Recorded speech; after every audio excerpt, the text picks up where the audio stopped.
ఇప్పుడు మనం చదివినటువంటి 137వ కీర్తన 137వ కీర్తన 9వ శరణం చదువుదాం. నీ పసిపిల్లలను పట్టుకొని వారిని బండకు వేసి కొట్టువాడు ధన్యుడు. నీ పసిపిల్లలను బండకు వేసి కొట్టువాడు ధన్యుడంట. అంటే పరిశుద్ధ గ్రంథంలో ఉన్నటువంటి విషయాన్ని మనం ఒకసారి క్లియర్గా ఆలోచన చేస్తే, నీ పసిపిల్లల్ని బండగేసి కొట్టడం ఏంటి అంటే ఉన్న పలంగా వేసి కొట్టేయమని దాని అర్థం, దాని యొక్క భావం ఏంటి, దాని యొక్క అర్థం ఏంటి? పిల్లల్ని బండగేసి కొట్టేయడం ఏంటంటే అయ్యగారు అని అనుకోవచ్చు. మరి ఆ ప్రకారంగా చూస్తే పాత నిబంధన గ్రంథంలో సోమ్రోన్లో కరువు వస్తే కరువు వచ్చినప్పుడు జరిగిన సంఘటనలు ఏంటి? అరే బాబు అమ్మ, ఈరోజు నీ పిల్లను కోసుకు తిందాం, రేపు నా పిల్లను కోసుకు తిందాం అన్న స్థితిలో వచ్చినాయి. సోమ్రోను ప్రాంతంలో, సోమ్రోను పట్టణంలో ఎంత కరువు అని అంటే, ఇక చుట్టూ కూడా సైన్యం మూసేస్తే ఇక ఏ ఆధారం లేదు, లోపల తిండి గింజలు కూడా లేవు. అలాంటి కరువు పరిస్థితి ఏర్పడినప్పుడు, అలాగున ఏమీ దొరకనప్పుడు ఈరోజు నీ పిల్లను కోసుకుందాం, రేపు అంత దారుణమైన స్థితికి, అంటే ఇక్కడ బండనేసి కొట్టమన్నమాట ఇదొకటి, అక్కడ చూస్తేనేమో పిల్లల కోసుకు తినడం అన్న మాట ఒకటి.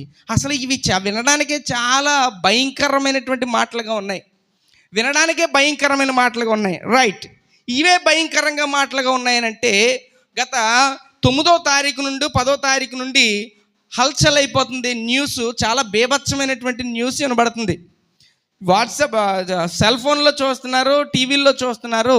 కలకత్తాలో జరిగినటువంటి జూనియర్ డాక్టర్గా మరి అక్కడ ట్రైనింగ్ అవుతున్నటువంటి ఒక అమ్మాయి, అక్కడ ఉన్నటువంటి పరిస్థితులు ఎంత బీభత్సకరంగా అయిపోయి దుర్మార్గుల చేత, దుష్టుల చేత ఎలాగైనా చంపింపబడిందో, ఎంత ఒక 45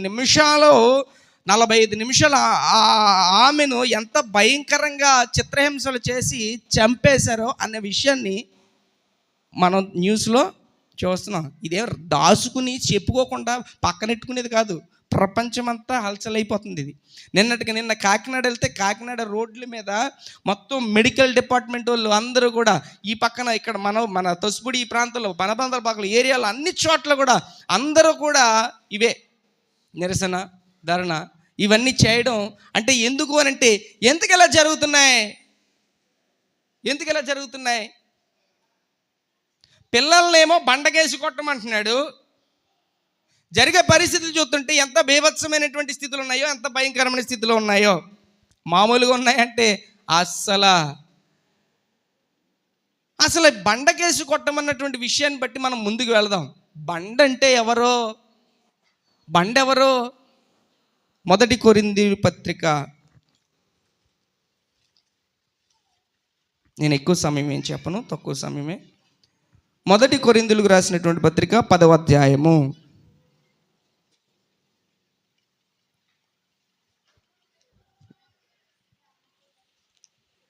4వ వచనం నుండి చదువుదాం.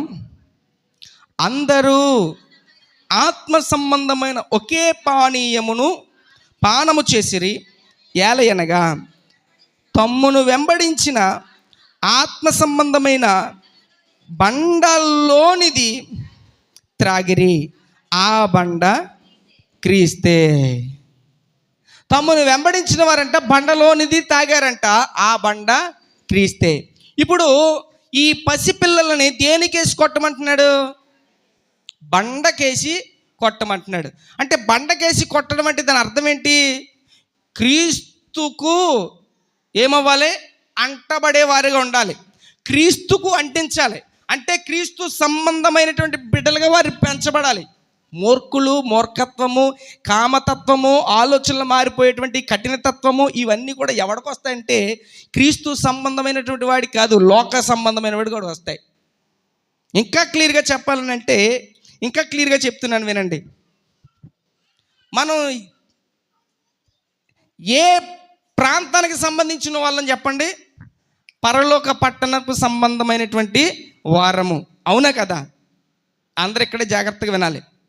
ఇక్కడ నీకు రిలేషన్స్ ఉన్నాయి, బావ లేకపోతే తండ్రిని లేకపోతే ఇంకా చెల్లని, లేకపోతే మరదలని, అత్తగారని, మామయ్య గారని, ఇలాంటి రిలేషన్స్ ఉన్నాయి. కానీ పరలోక పట్టణంలో నీకు ఏ అత్తగారు ఉండరు, పరలోక పట్టణంలోని ఏ యొక్క మామయ్య గారులు ఉండరు. పరలోక పట్టణంలో ఉన్నటువంటి రిలేషన్ ఏంటి? పరలోక పట్టణపు రిలేషన్ ఏంటి అమ్మా తెల్దా? పరలోక పట్టణంలో ఉండేటువంటి రిలేషన్ ఏంటి? సహోదర ప్రేమ తప్ప, సహోదరత్వం తప్ప, సహోదరులు సహోదరులు తప్ప, సహోదరత్వం తప్ప ఇంకేమీ ఉండదు. ఇంక అక్కడ ఉండేటువంటిది మనము అక్కడ వారం కనుక ఇక్కడికి వచ్చిన ఆత్మ సంబంధమైన వారికి ఇక్కడ రిలేషన్ కూడా ఏంటి? అదే రిలేషను. ఆ రిలేషన్ ఉన్నవాడు, ఆ ఆలోచన ఉన్నవాడికి ఇక వేరే దురుద్దేశాలు రావు, వేరే దురుద్దేశాలు రావు. పిల్లల గురించి చెప్తున్నాను, పెద్దవారి గురించి చెప్తున్నాను. వేరే దురుద్దేశాలు రావు. వేరే దురుద్దేశాలు వచ్చాయంటే వాడు దేనికి సంబంధితుడిగా లేడు? ఆత్మ సంబంధమైనటువంటి వాడిగా లేడు, పరలోక పట్టణపు రిలేషన్ కలిగిన వాడిగా లేడు. ఇంకా క్లియర్గా చెప్పాలంటే ఈ యొక్క ఈ రిలేషన్ విషయంలో చూసినప్పుడు తమ్ముడు, చెల్లి, అక్క, అన్న ఇలాంటి రిలేషను ఇక్కడ ఎలా కనపరుచుకుంటామో అదే ఆత్మ సంబంధమైనది అక్కడ. ఈ బంధం ఉన్న వాళ్ళకి ఆలోచనలు ఆత్మ సంబంధంగా మంచిగానే ఉంటాయి. ఇది ఏం జరుగుతుందంటే రేపేమో ఏం పెట్టాడు, రేపు వచ్చేదేంటి,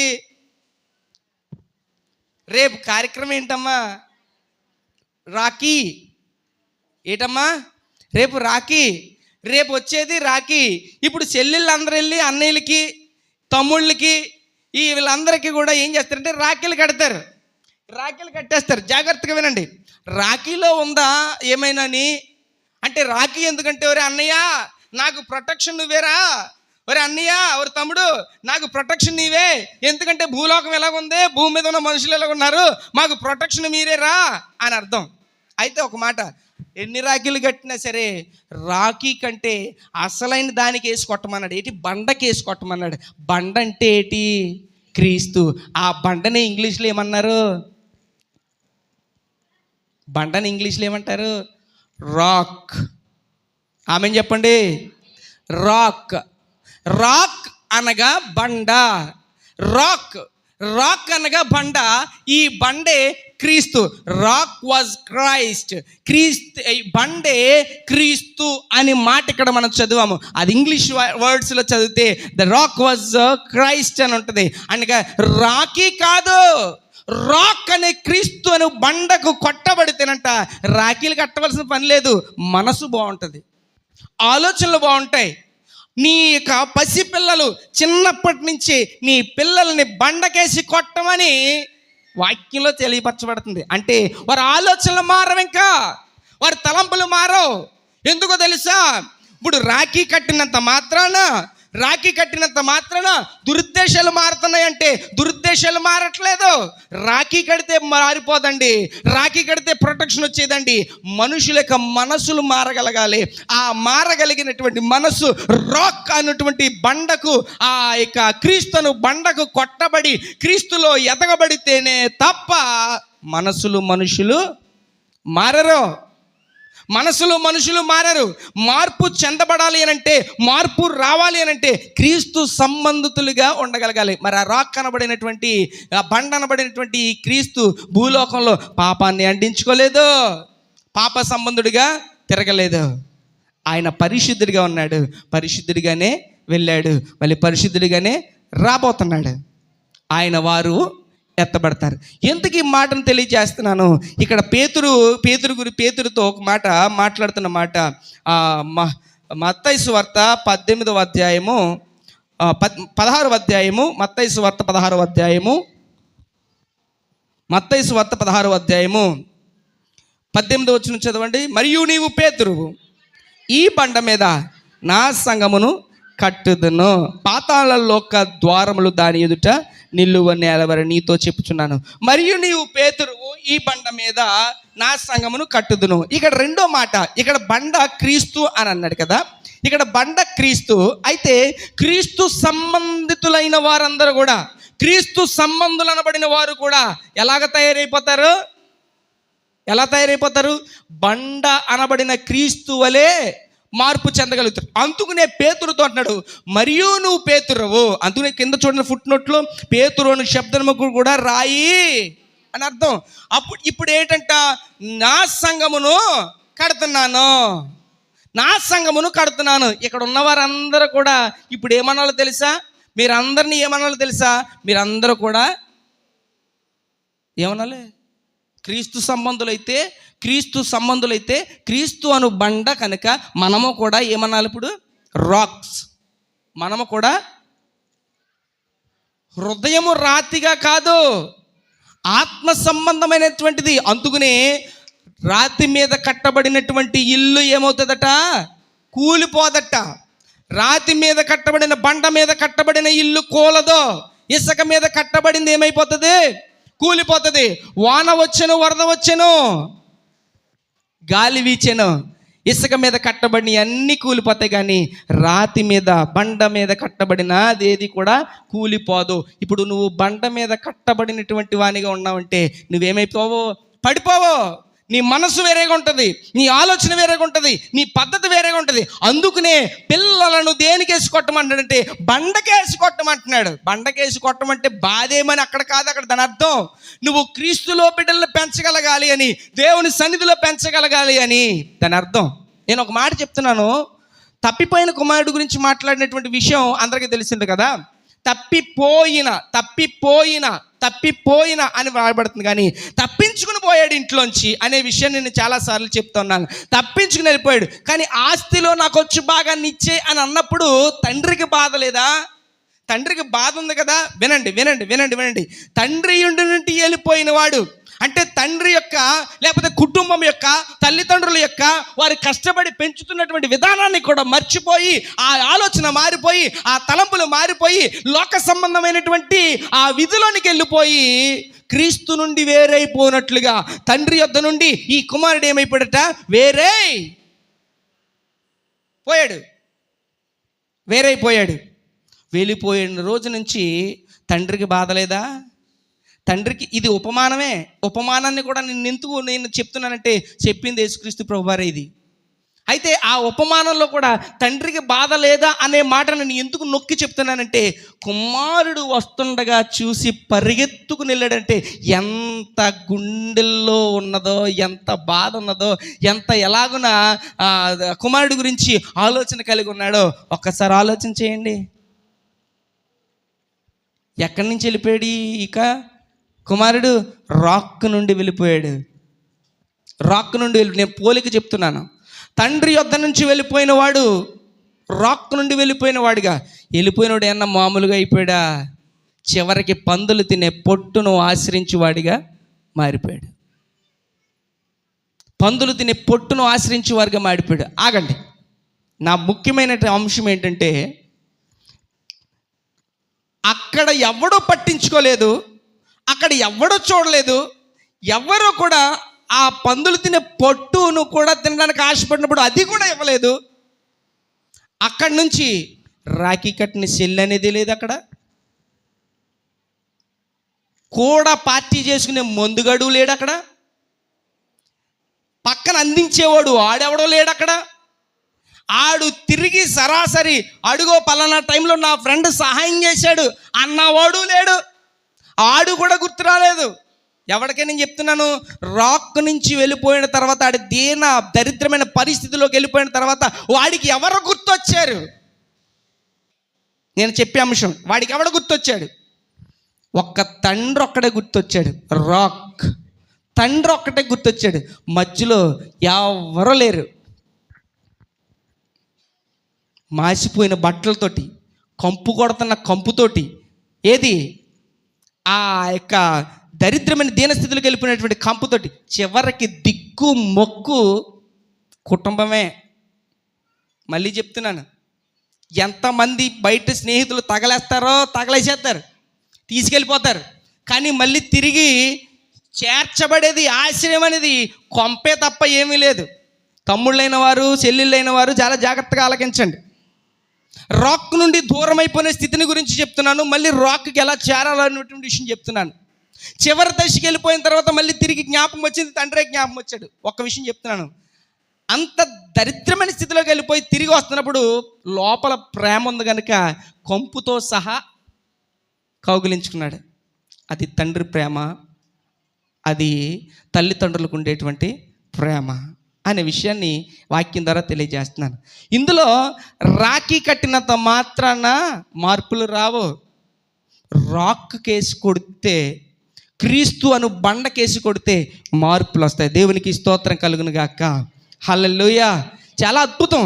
అసలు నీవు కూడా ఒక రాక్గా తయారవడం వల్ల, నీవు కూడా ఒక రాయిగా తయారవడం వల్ల, నీవు కూడా క్రీస్తును బండగా తయారవడం వల్ల వచ్చే ప్రయోజనాలు ఏంటంటే, బండను చీల్చగా ఏమొస్తుందంట?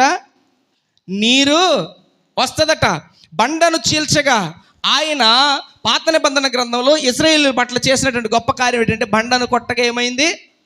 బండను కొట్టగా దాహము తీర్చుటకు నీరును దేవుడు బండలో నుండి పుట్టించాడు కదా. ఇప్పుడు క్రీస్తును బండ వలె, ఆ రాక్ వలె మనము క్రీస్తు మీద కట్టబడినటువంటి, క్రీస్తులో కట్టబడిన వారంగా ఉంటుంది. మనము రాలి వలె ఉండగలిగితేనట ఏమవుతుందో తెలుసా? మనల్ని చీల్చగా ఏమొస్తుందట? నీరే వస్తుందట. నీరంటే ఏంటి? నీరంటే ఏంటమ్మా? వాక్యం.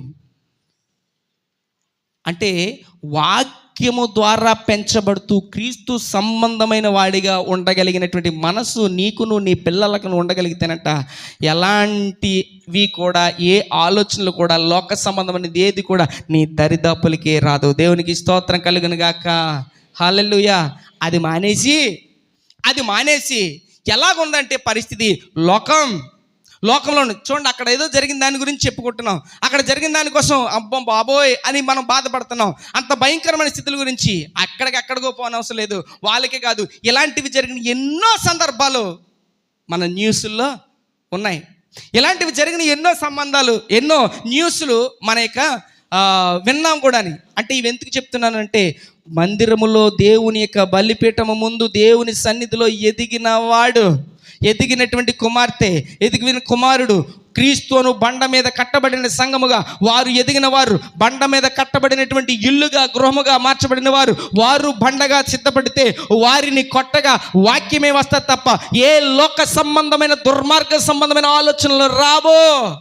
ఏదో ఇప్పుడు చూడండి, సైన్స్ స్నాకర్స్ ఎక్కువైపోయారు, మెల్లో పెద్ద స్టైల్ ఎక్కువైపోయి, మిమ్మల్ని కాదు మీరు మంచోళ్ళు, మెల్లో స్టైల్ ఎక్కువైపోయి 2 కాసులు తాడు 3 కాసులు తాడు నేను చేయించుకున్నానని మళ్ళీ ఇక్కడ లాకెట్లు కూడా పెట్టించి బజార్లో పెద్ద అఫీషియల్గా బండ్ల మీద వీటి మీద వెళ్తున్నారు. దయచేసి బంగారం ఉన్న వాళ్ళు ఎవరో కూడా ప్రయాణాల్లో బంగారాలు ఎట్టుకోవద్దని సేవకునిగా మీకు బోధిస్తున్నాను. ఒక్క బంగారపు చైన్ దొబ్బడం కోసం మనిషి ప్రాణాలు తీసేస్తున్నారు ఈ రోజుల్లో ఉన్నటువంటి పరిస్థితులు. అంటే ఆడు దేవునికి సంబంధి కాదు, వాడు రాక్ మీద ఎదిగిన వాడు కాదు, రాక్ సంబంధి కాదు, క్రీస్తు సంబంధి కాదు, వారు లోక సంబంధమైన వారు. అలాంటి వారు ఏది కూడా ఇక అన్యాయమైనది, అక్రమమైనది, దరిద్రమైనది, ఇక నీచమైనది వీటి కోసం ఆలోచించే వాళ్ళే తప్ప ఏ రకంగా దొంగతనం చేసేద్దామా, ఏ రకంగా ఇక చెడు కార్యక్రమాల్లో ఉందామా అనేటువంటి వారికి మనసు లేదు. క్రీస్తు సంబంధులు అనబడిన వారు, రాక్ కనబడిన వారు, వారిలో నీరు ఉంటుంది, వాక్యం ఉంటుంది. వారిని తప్పు చేయనివ్వదు. వారిని ఏం చేస్తుంది? వాక్యము చెడు చూడనివ్వదు, చెడు మాట్లాడనివ్వదు, చెడు మార్గంలోనికి వెళ్ళనివ్వదు. రాక్ను కొట్టగా నీరు వచ్చినట్లుగా అది నీరు ఎడారుల్లో ప్రవహిస్తుందట. అంటే నీరు లేని చోట్ల అనేక మందికి ఆ వాక్యమును ప్రకటించేటువంటి వారిగా మారిపోతారట. అందుకనే బండకేసి కొట్టమంటంట. టీవీల్లో చూస్తున్నారు, న్యూస్లో చూస్తున్నారు. ఒక్క చైన్ లాగినందుకు చైన్ లాక్కుపోయాడు. బండి మీద వెనకాల కూర్చున్న ఆమె వెనకబడిపోయి బుర్ర పగిలిపోయి చనిపోయినటువంటి స్థితి చూస్తున్నాం. ఒక్క చైన్ ప్రాణాలు తీస్తుంది కదా. వాడు మనసున్నవాడాడు, లాగినోడు మనసున్నవాడా? ఆడు బండ కొట్టబడినోడా? వాడు దేవుని సన్నిధిలో ఎదిగినోడా? కాదే. అలా ఎదిగినోడు, దేవునిలో ఎదిగినోడు, బండ మీద కట్టబడిన వాడిగా ఉన్నవాడు, ఒక బండ వలె దేవుని వాక్యం చేత నింపబడినోడు అలాంటివి చేయడు. చిన్న పిల్లలకున్న చెవిలీలు కూడా చర్మం చిరిగిపోతున్నా సరే పీక్కుని పోయే మనుషులు ఉన్నారు. ఈ రోజులు అలాంటి కరువు కాలాల్లో ఉన్నాం. ఈ రోజున కరువు కాలంలోనూ దయచేసి ఈ రోజుల్లో రోల్డ్ గోల్డ్ ధరించుకోవడమే చాలా బెటర్ తప్ప గోల్డ్ ధరించడం అస్సలు మంచిది కాదు. ఏదైనా ఫంక్షన్కి వెళ్తే ఫంక్షన్లో పెట్టుకోవడం, లేదా ఇంట్లో దాచుకోవడం తప్ప మళ్ళీ తిరిగి ప్రయాణంలో ఎవరు కూడా బంగారం ధరించవలసిన పని లేదు, ధరించకూడదు. అలాంటి రోజుల్లో మనం ఉన్నాం. దుర్మార్గమైనటువంటి మనుషుల మధ్య మనం ఉన్నాం. ఒక బంగారం కోసం మనుషుల్ని చంపేటువంటి స్థితి. దయచేసి మీరు ఒకవేళ మీరు ఆలోచించుకున్నా, లేకపోతే అందరూ చూడాలనుకుని తిరిగితే ప్రాణాల మీదకి వచ్చేది. ముప్పు చేసేది ఏమీ లేదు. అందరూ చూడాలనుకుంటే మాత్రం ప్రాణాల మీదకి వచ్చేస్తుంది. అలాంటి పనులు కాదు. ఎందుకు అనంటే సమాజం అలాగ ఉంది.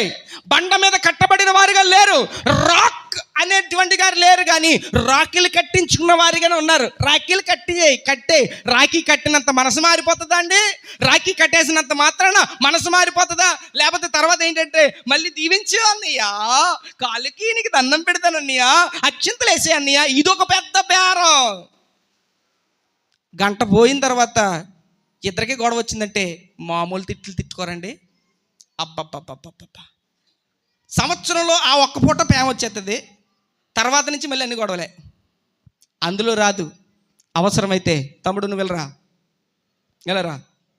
రాఖీ కట్టడం కాదు, అవసరమైతే అన్న చెల్లెలు రెండు చేతులు పట్టుకుని ఒకరి తర్వాత ఒకరి కోసం ఒకరు ప్రార్థన చేసుకోండి. అంతకు మించిన భాగ్యమే లేదు. అది నిజమో అలాగే బాగుంటుంది అన్న వాళ్ళందరూ ఆమె చెప్పండి. అంటే ఏంటి? ఆడవాళ్ళకి రావాల్సిన ధనమంతా పోగొట్టేడు అన్నీ అనేసి, అంతే కదా. ఒక్క 5 రూపాయలు రాఖీ కడితే మీకు వచ్చే లాభం ఎంత ఉందో అది పోగొట్టేసానేనా? దానివల్ల ఏం ప్రయోజనం లేదు. రాక్ యేసుక్రీస్తు ప్రభువారు నువ్వు బండ మీద కట్టబడినటువంటి వారుగా ఉండగలిగితే, అలాగ నువ్వు పెంచగలిగితే, నువ్వు కట్టకపోయినా రాఖీ, నువ్వు ఏమి ఇవ్వకపోయినా సరే నీ మీద అంత ప్రేమ చూపించే అన్నయ్యగా ఉంటాడు, అంత ప్రేమ చూపించే తమ్ముడిగా ఉంటాడు, అంత ప్రేమ చూపించగలుగుతారు. ఎందుకు? లోపల ఏముంది? నీరుంది. లోపల వాక్యం ఉంది. లోపల ఏముందో తెలుసా? క్రీస్తే ఉన్నాడు. అందుచేత క్రీస్తును బండ మీద కట్టబడిన వాడిగా ఉన్నాడు కనుక ఇది చెక్కు చెదిరేవాడు కాదు, నీ కోసం ప్రార్థించేవాడు, నిన్ను ప్రేమించేవాడు, నీ ప్రతి విషయంలో కూడా చూచుకునేవాడిగా ఉంటాడు. అది రాఖీ కట్టినంత మాత్రాన నీకు ఏమి కూడా అయిపోతావు, జరగదు కూడాని. సాతాను కూడా అందుకునే ప్లాన్ చేశాడు. ఎలాగో తెలుసా? Rock was the Christ. అంటే రాక్ అనగా బండే క్రీస్తు అని అన్నాడు కదా. ఇప్పుడు దాన్ని ట్రాక్ మార్చి ఎలా మారుస్తుందంటే నాట్ ఏ రాక్, అది రాక్ కాదు, అంటే అది రేక్. ఏంటది? Rake, not rock, rake. నువ్వు మసీదు దగ్గరికి వెళ్ళు, అక్కడ ఏముంటుంది? రేక్ ఉంటుంది. అది నిన్ను రక్షిస్తుంది. నిన్ను రాక్ రక్షించదు, రేక్ రక్షిస్తుంది. అందుకనే ఈ రేక్ దగ్గరికి వెళ్ళి రేక్ తెచ్చి కట్టుకో. లేదండి, అలా లేదా? తెచ్చిన వాళ్ళు లేరా? తెప్పించుకున్న వాళ్ళు లేరా? ఇప్పుడు గట్టిగా మాడుతుంది, దొంగలు దొరికేస్తారు. వద్దు బాబు, లేరండి. రేక్. సాతానుగాడు రాక్ దగ్గరికి వెళ్ళకు, రేక్ దగ్గరికి వెళ్ళు. తర్వాత అన్నయ్య మీరు మమ్మల్ని రక్షించాలి, మీరు మమ్మల్ని కాపాడాలని. తర్వాత రాకీ. మొత్తం అంతా కూడా దీని నుంచి తీసుకున్నటువంటి పదాలే, రేకులు, రాఖీలు. కానీ క్రీస్తును బండ రాక్. క్రీస్తును బండ మీద బండకేసి కొట్టేటువంటి తల్లిదండ్రులు గాను, కొట్టేటువంటి యజమానులు గాను ఉండాలట. ఏటి? పిల్లల్ని ఆ సన్నిధిలోనే పెంచాలి. ఏమంటే ఇక్కడ ఉన్నటువంటి పెద్దవారి వాళ్ళ పిల్లలు ఎంతమంది దేవుని సండే స్కూల్కి పంపిస్తున్నారు? సండే స్కూల్కి ఎంతమంది పంపిస్తున్నారు? ఎంతమంది పిల్లలు ఇంటి దగ్గర ఆగిపోతున్నారో చూసుకోండి. మరి బాధ్యత లేదా? ఆలోచన లేదా? ఎలా పెంచుదామనుకుంటున్నారు మీరు? వాళ్ళు డ్యాన్సులు చేసి, లేకపోతే వాళ్ళు రోడ్లంటే తిరిగి, అది మీకు సరదాగా ఉంటుందా? రాక్ అనేటువంటి క్రీస్తుకు ఆ బండకు వేసి కొట్టు లాగున దేవుని సన్నిధికి పంపించేలాగా బాధ్యత లేదా? చాలామంది గృహాల దగ్గర బతికించేశారు, వదిలేశారు, పట్టించుకోవట్లేదు. పట్టించుకోకు. నిన్ను కూడా పట్టించుకోకుండా ఏదో మూలం గంటేస్తాడు. నిన్ను కూడా పట్టించుకోకుండా ఏదో మూలం గంటేస్తాడు. అప్పుడు వస్తుంది, ఆ రోజు వచ్చినప్పుడు చూద్ది. కానీ సమస్య లేదు. దేవుని సన్నిధికి పంపించడం మానేసి ఇంటికాడ కూర్చోబెట్టుకుని లేదమ్మా, ప్రతిరోజు లేస్తున్నాడు కదా, ఈరోజు కాసేపు పడుకోనే ఉండి, కాసేపు పడుకుని. ఏంటది? స్కూల్ టయానికి ఒకవేళ వెళ్ళలేనందుకు నువ్వు కాస్తంత లేట్ చేసినా పర్లేదు, కానీ దేవుని సన్నిధి విషయంలో నువ్వు అంత బాధ్యత భారముగాను అంత పర్ఫెక్ట్గా నువ్వు పట్టించుకోకపోతే రేపొద్దున నిన్ను పట్టించుకోడు. రేపొద్దున్న ఆడపిల్లలు కూడా పట్టించుకోరు. ఎందుకంటే పెంచినటువంటి పెంపకం అలా ఉంటుంది కనుక. వాళ్ళని దేవుని సన్నిధికి పంపించు కనుక. వాళ్ళు పడుకుంటున్నాడు కదా అని వదిలేద్దు, లేపు, పంపించు, దేవుని సన్నిధిలో కూర్చోబెట్టు.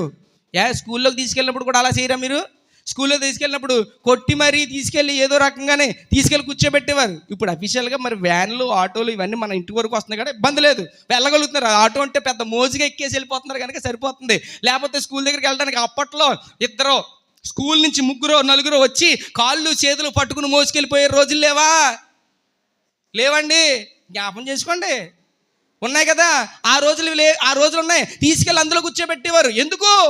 నేర్చుకోవాలి, వాళ్ళకి జ్ఞానం రావాలని. ప్రభు సన్నిధిలో కూడా జ్ఞానం రావడం కోసం, వాళ్ళకి అర్థం అవడం కోసం, లోకం అంటే ఇది, పరలోకం అంటే అది, ఆ విషయాలు తెలుసుకొని మనము దేనికి సంబంధులుగా ఉండాలి, ఈ రాకను బండను క్రీస్తుకు మనం ఎలా కట్టబడి ఉండాలి, ఎలా అందులో పెంచాలి, ఈ యొక్క వాక్యము ఎలాగో హృదయంలో వాటిని నింపాలి అనేటువంటి ఆలోచనతో దేవుని సన్నిధికి పంపించగలిగితేనండి ఆటోమేటిక్గా ఆ ప్రభావము ఆ బిడ్డల మీద పడుతుంది. దేవునికి స్తోత్రం కలుగును గాక. హల్లెలూయా.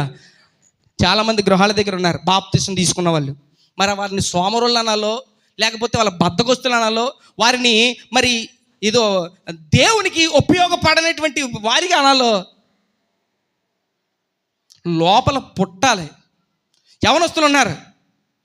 ఈ యవనస్తులకి ఏం కావాలంటే ఏదైనా సంబరం కావాలి, ఏదైనా తీర్థం కావాలి, ఏదో ముహూర్తం కావాలి, ఇలాంటి ఈ టైప్ కావాలి వాళ్ళకి. లేదా మనసు వీళ్ళకి పెద్ద పెద్ద ఫంక్షన్స్ కావాలి.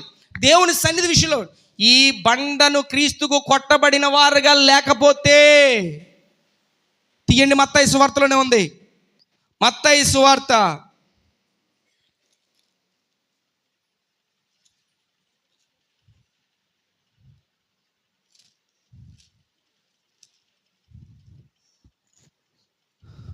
7వ అధ్యాయము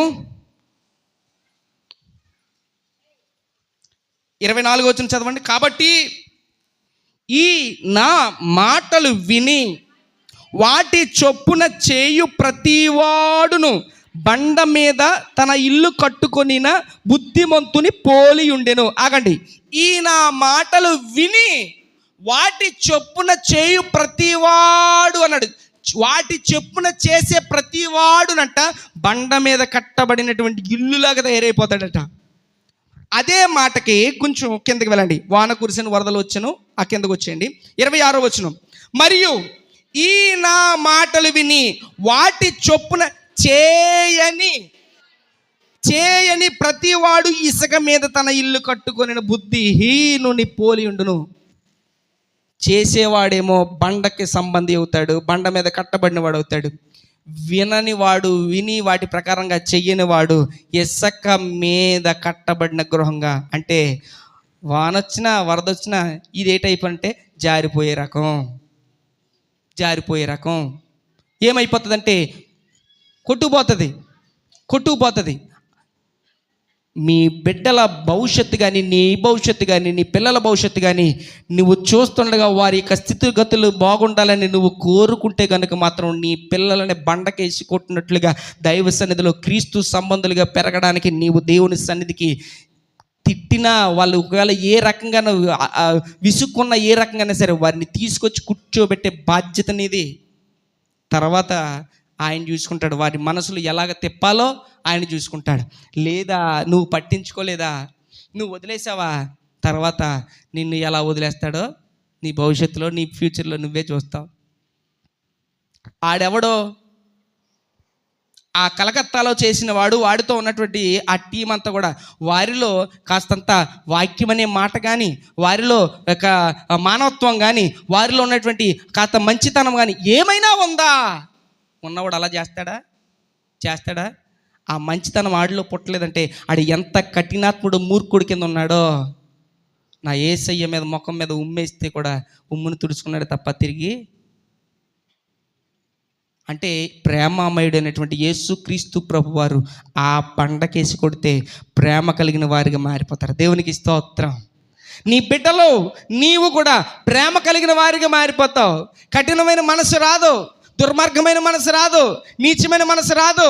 ఈ తప్పించుకుని పోయినటువంటి కుమారుడికి ఎన్ని ఛాన్సులు వచ్చినాయో అన్ని ఛాన్సులు కూడా పోగొట్టేసుకున్నాడు.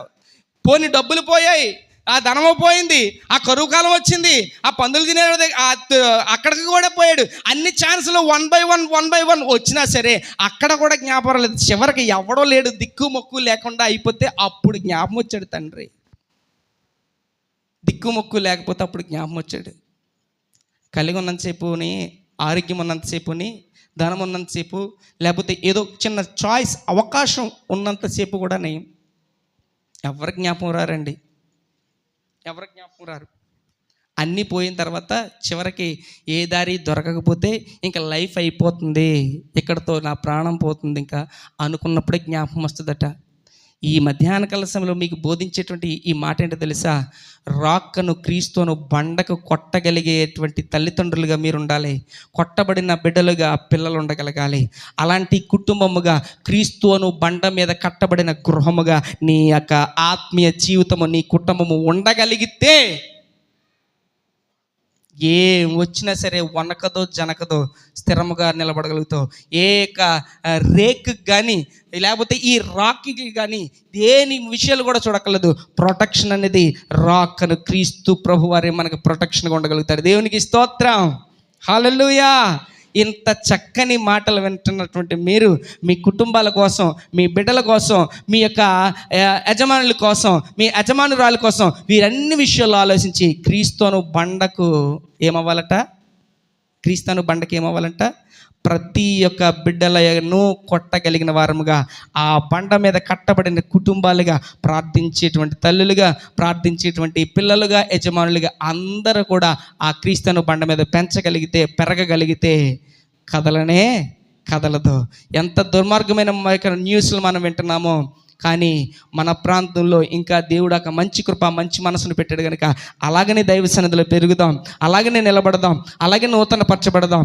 అయితే మార్పు లేనటువంటి బిడ్డల కొరకు, మార్పు లేనటువంటి కొన్ని కుటుంబాల కొరకు ప్రార్థిద్దాం. దేవా, ఎందుకంటే నువ్వు బండ కనుక నిన్ను కొట్టినప్పుడు కూడా ఏమొస్తుంది?